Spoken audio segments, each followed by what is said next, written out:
O Rio São Francisco faz parte da vida do povo nordestino. Cantado em verso e prosa, o rio é fonte de vida, trabalho e renda.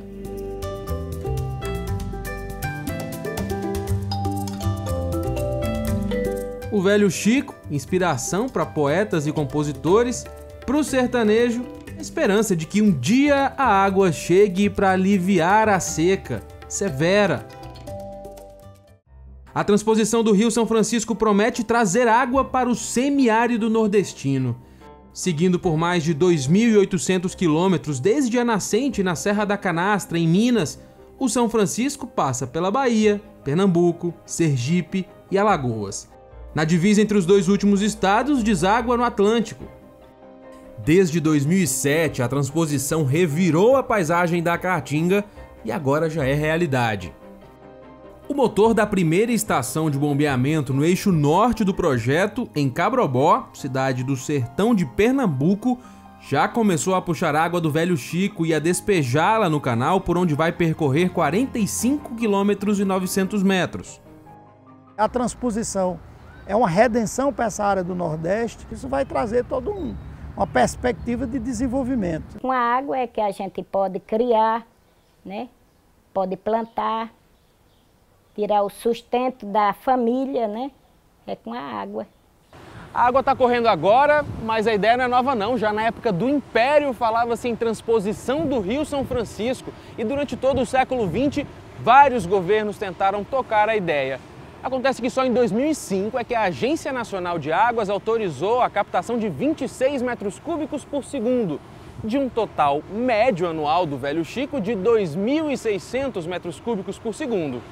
Acontece que no mesmo período, uma agência de estudos meteorológicos norte-americana disse que o São Francisco é o rio que mais perdeu água em toda a América Latina. O percentual chegou a 35%. O projeto de interligação da bacia do São Francisco com as bacias do Nordeste Setentrional pretende abastecer os açudes e rios menores e assim armazenar água o ano todo. São 477 quilômetros de canais por onde a água do rio vai correr. Para isso, túneis, aquedutos, que são canais suspensos, estação elevatória e reservatórios ainda estão em construção. No eixo norte, a captação vai ser perto de Cabrobó. No leste, a água vai vir da barragem de Itaparica, no município de Floresta, todos em Pernambuco. Transpor a geografia do semiárido não é simples não. O projeto vai trazer a água do rio, que vai correr pelos canais e depois vai ser deslocada para a estação de bombeamento, que opera como um elevador de água. Com a bomba de sucção, a água dos reservatórios é jogada para cima e dessa forma continua a trajetória até os reservatórios por gravidade. A transposição é a maior obra de infraestrutura hídrica tocada no país. O eixo leste vai levar a água de Pernambuco para Paraíba e vai ter 216 quilômetros de canais. O eixo norte tem 260 quilômetros, cruza Pernambuco, Ceará e Paraíba até o Rio Grande do Norte. No total, 390 municípios vão se beneficiar com a transposição. A previsão inicial de custo dessa obra era de 4,7 bilhões de reais e até aqui a obra já consumiu 8 bilhões e 200 milhões de reais, dobrou de valor. O projeto executivo que é o principal, o projeto executivo mal feito e mal estruturado. Então isso aí foi lançado esse projeto nessas condições e aí vai arrumando e vai consertando e vai acrescentando trechos. Tem previsões, por exemplo, de desapropriações que não tinha um projeto específico para essas desapropriações que veio onerar muito essas obras e tudo isso contribuiu para esses problemas. Mas a água que era para correr desde 2010 até agora não chegou. Segundo estimativas do Ministério da Integração, 12 milhões de pessoas serão atendidas, entre pequenos agricultores, casas e fazendas. O TCU fiscaliza a obra desde que ela começou em 2005 e de lá para cá encontrou muitas irregularidades em projetos, orçamentos e licitações. Além de verificar o uso do dinheiro público e a construção do projeto, o objetivo do tribunal foi melhorar a gestão das obras de transposição. O que o tribunal tem feito é orientar o Ministério da Integração a ter melhores projetos, a ter um melhor processo de monitoramento e supervisão dessas obras e, a partir daí, acompanhar essas obras de uma forma mais eficiente. O TCU buscou oferecer uma visão geral dos problemas e dos contratos acompanhados. Em uma dezena deles encontrou projeto básico desconectado da realidade local, empresas contratadas sem condições operacionais para tocar a obra, movimento financeiro atípico e licenças ambientais vencidas. Esse quadro revelou a falta de planejamento que contribuiu para encarecer a obra. Nós temos procurado a cada ano cobrar do Ministério da Integração Nacional essas questões e tem sido praticamente todas resolvidas. O projeto foi redesenhado e agora já está mais de 70% pronto.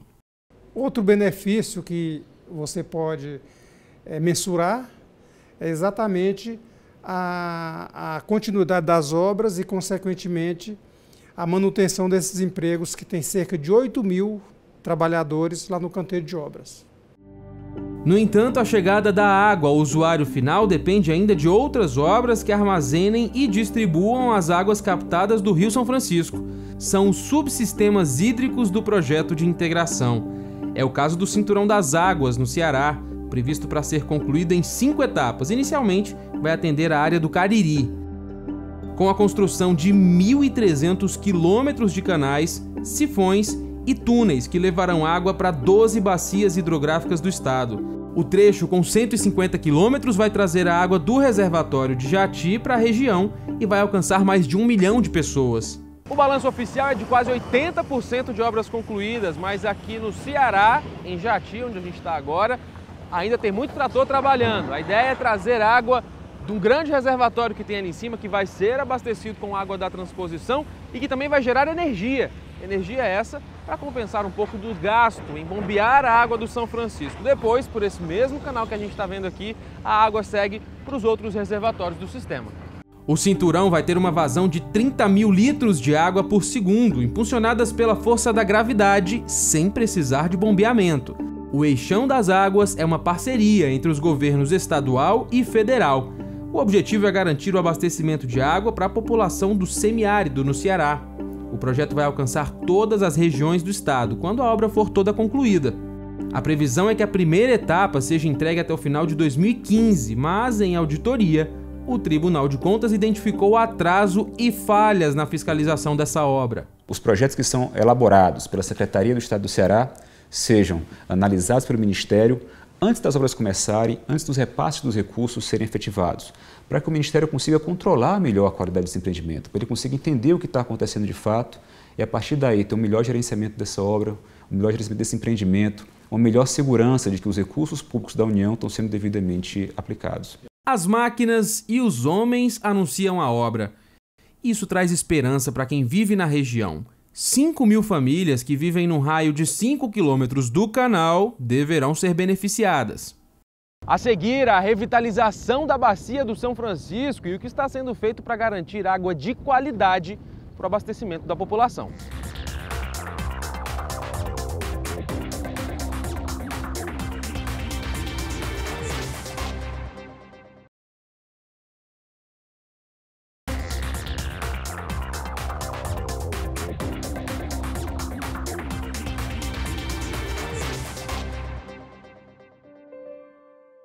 A Bacia do São Francisco é a terceira maior do Brasil, com 634 mil quilômetros quadrados de área de drenagem, o que equivale a 8% de todo o território nacional. Alcança 7 estados: Bahia, Minas, Pernambuco, Alagoas, Sergipe, Goiás e até Brasília, e 504 municípios ribeirinhos. Pelo menos 16 milhões de pessoas, ou 8,5% da população do país, vivem nessa bacia. E a maior concentração é no Alto São Francisco, com 56% de todos esses habitantes. Antes de se fazer o projeto, o governo deveria assegurar a vitalidade do rio e cuidar da água. Essa é a opinião dos que questionam a obra. O rio, como o canal principal de drenagem de toda a água que cai na bacia, e que vai para o tal escoamento superficial, quer dizer, pelo solo, são ações, eu não falo de obras, são ações que não têm expressão, nem orçamentária, nem no seu esforço de mobilização. E a questão que se apresenta é a sobrevivência do próprio São Francisco. O Comitê da Bacia Hidrográfica denunciou a grave situação do rio. A vazão do curso d'água está diminuindo da nascente até a foz. O comitê adverte que não se trata de uma crise pontual, mas histórica, provocada por omissão e políticas desarticuladas de governos municipais, estaduais e federais. A falta de uma gestão integrada tem levado a bacia à exaustão. Além das mudanças climáticas, do avanço do aquecimento global, demandas excessivas sobre os aquíferos, né, que garantem, digamos assim, o escoamento de base do São Francisco, essa demanda excessiva sobre os aquíferos pode estar também afetando, né, sobretudo a pressão que se faz hoje em cima do aquífero Urucuia, né, onde vicejam fronteiras, né, para a produção agrícola de grande escala de exportação, onde o uso intensivo da água se faz de forma descontrolada. Bacia hidrográfica é a área na qual ocorre a captação de água para um rio principal e para os afluentes. A Bacia do São Francisco tem 168 afluentes. Desses, 99 são perenes e 69 intermitentes. Ficam secos durante parte do ano. A agricultura é, de longe, a maior consumidora dessa água. Em algumas regiões, a irrigação chega a gastar até 10 vezes mais que as casas. Isso porque, na Bacia do São Francisco, há 336.200 hectares de áreas irrigadas, 11% do total nacional, das quais 55% pertencem a empreendimentos privados. Essa ideia de que você tem aí um oceano para oferecer de água, ela foi bastante exagerada, e é preciso que essas populações das bacias doadoras compreendam que é preciso ter os pés na realidade, porque a situação, não é, da própria bacia e do próprio Rio São Francisco, ela é bastante grave em termos, não é, de um cenário futuro. Daí serem fundamentais as ações de recuperação, como controle de erosões, saneamento básico, contenção de barrancos, despoluição da água, melhoria da navegabilidade e preservação das matas ciliares. Sem esse esforço em várias etapas, a transposição fica comprometida. Auditores do TCU verificaram que o investimento para a revitalização é baixo diante da degradação do rio. Dos 7 bilhões e 700 milhões de reais dos recursos iniciais, somente 8%, ou 635 milhões de reais, foram disponibilizados nas bacias hidrográficas. Tão importante quanto a transposição é garantir que a água, de fato, do Rio São Francisco vai chegar e vai chegar com qualidade. O que se investiu efetivamente em revitalização da bacia é irrisório em relação ao que se investe em obra. Isso é um contrassenso. Nós podemos dizer aí que talvez nós tenhamos aí 20% dessas populações saneadas. As outras vão todas para dentro do São Francisco sem saneamento. Ao analisar 66 municípios de um total de 86 da área de influência da bacia, o TCU constatou que o serviço de coleta e tratamento de esgoto urbano só chega a 50%. A obra do Rio São Francisco por si só não é o suficiente.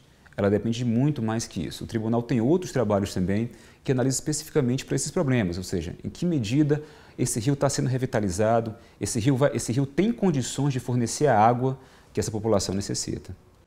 A revitalização da bacia é fundamental para garantir o abastecimento com qualidade e quantidade de água e passa por práticas de resgate e preservação ambiental, educação ambiental, mobilização e capacitação socioambiental de toda a população ribeirinha, além do reflorestamento para recompor a cobertura vegetal. São 38 programas ambientais com o objetivo de recuperar a vegetação nativa e os animais.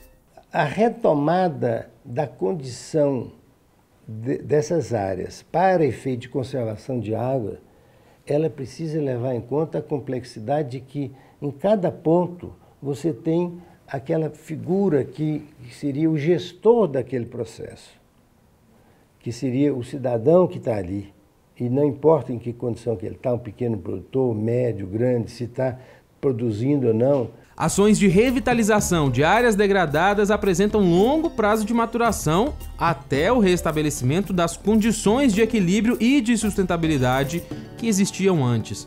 O planejamento dessas atividades de recuperação florestal devem ter acompanhamento em todo o processo. Não pode haver contaminação dessa água ao longo dos canais, né, e dentro dos reservatórios, né.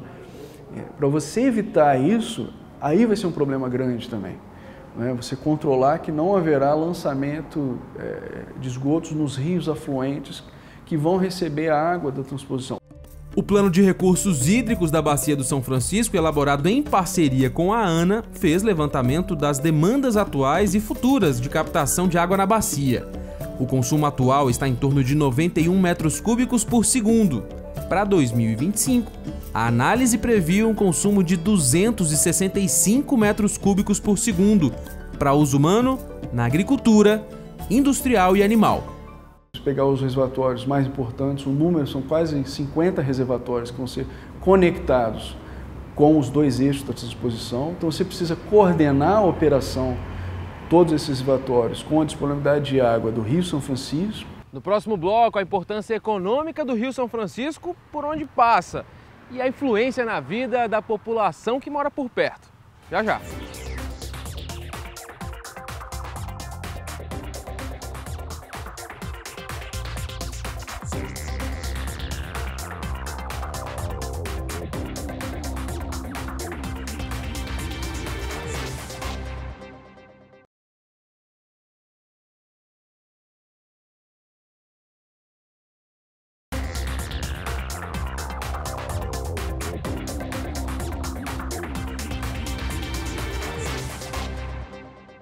O Velho Chico é vital para o desenvolvimento de toda essa região. Por onde ele passa, gera alimento, desenvolvimento, trabalho e a garantia de não ter que abandonar essa terra em busca de uma vida melhor. Nós já estamos vivendo, né, em todo o Nordeste, o fenômeno do êxodo rural. Então, nossa cidade já tem 82% da população urbana. Com a transposição das águas do São Francisco, as autoridades acreditam que a segurança hídrica vai permitir o desenvolvimento da região e trazer novas oportunidades econômicas. Se credencia para outros tipos de produção, como a própria criação de animais em confinamento, a própria avicultura. Então, outros polos de desenvolvimento certamente estarão com a sua garantia aqui no semiárido. O São Francisco, conhecido como Rio da Integração Nacional, está entrelaçado à vida das pessoas. Do rio vive o pescador, o sertanejo, o turismo, a indústria e a agricultura. A sertaneja Lúcia Fátima lembra que os pais sustentaram e educaram os filhos com o trabalho do sítio, mas que quando faltava chuva, o poço secava e a vida ficava ainda mais difícil. Se não chovesse, naquele ano a dificuldade era grande com a água. Aí a gente tinha que buscar essa água bem mais longe, né, bem mais distante, carregava água na cabeça, né, com aquelas latas d'água. Por isso é grande a expectativa com os resultados da transposição. Mas o Comitê da Bacia do São Francisco, crítico da real utilidade do projeto, defende que os termos da outorga sejam respeitados. Garantir que os termos da outorga que foi dada para os canais da transposição, esses termos sejam rigorosamente respeitados. Segundo, contribuir para que haja um uso racional da água, da transposição. Terceiro, fazer ver às comunidades, ao poder público e aos usuários das bacias receptoras do Ceará, Rio Grande do Norte, Paraíba e até de Pernambuco, que agora eles passam a fazer parte da grande família franciscana, tanto para o bônus dessas águas, como também para o ônus, O prefeito de Salgueiro, no interior de Pernambuco, diz que garantir a qualidade e o acesso à água na zona rural tanto para o abastecimento como para a produção, é essencial. Mas também deve-se olhar para a população urbana. O município fica no curso do trecho norte do projeto. Garantir também a água nos setores urbanos, inclusive para a expansão de novas oportunidades. A transposição cuida da demanda, mas a tarefa de cuidar da qualidade e quantidade de água é de todo mundo. Não adianta querer cuidar de gestão de água só com mecanismos formais, mecanismos governamentais. É preciso que os cidadãos, em todo momento, em todo lugar, tenham uma melhor relação com a água. As autoridades no assunto entendem que a forma como a população vive e o conhecimento da realidade local são princípios básicos para a conservação dos recursos disponíveis na natureza. Agora, claro que a intervenção humana no semiárido ela tem sido muito maléfica. A gente tem muita área de desmatamento de caatinga. Então, na medida que você desmata, você perde a capacidade de acumulação de água. Senão, nós estaremos levando esperança vã para pessoas que nunca vão ter acesso à água da transposição. Mesmo com os problemas, a esperança continua sendo de que quando o projeto for concluído e entregue, ele vire uma página de décadas, de séculos de sofrimento. Quando os nossos irmãos nordestinos verem aquele canal passando na sua porta, na sua propriedade, perenizando rios, riachos, canais e enchendo açudes, você vai ver que emoção que eles vão ter. Nós aqui nos emocionamos, imagine eles lá.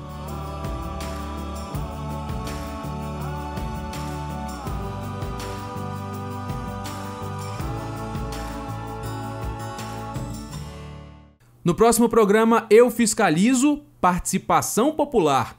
Vamos falar de como você pode fiscalizar e participar das decisões administrativas do país. Até lá!